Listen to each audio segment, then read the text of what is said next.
When we start talking with the amazing people in our life, then our life also start to transform. But do you know who is the most amazing person in your life who can transform your life? Yes, here it is, the person in the mirror.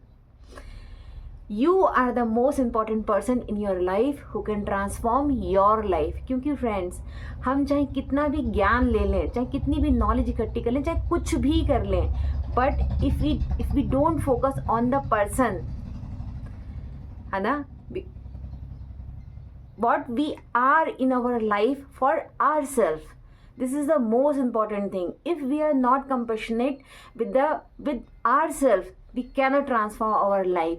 So I am the most important and amazing person of my life who can transform my life. So from today, start focus on yourself. Be compassionate to your own self and do this mirror exercise daily with yourself.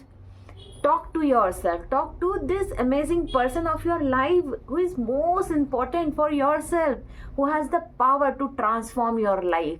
So this is for today. And if you resonate my concept, please like and subscribe my channel. Thank you.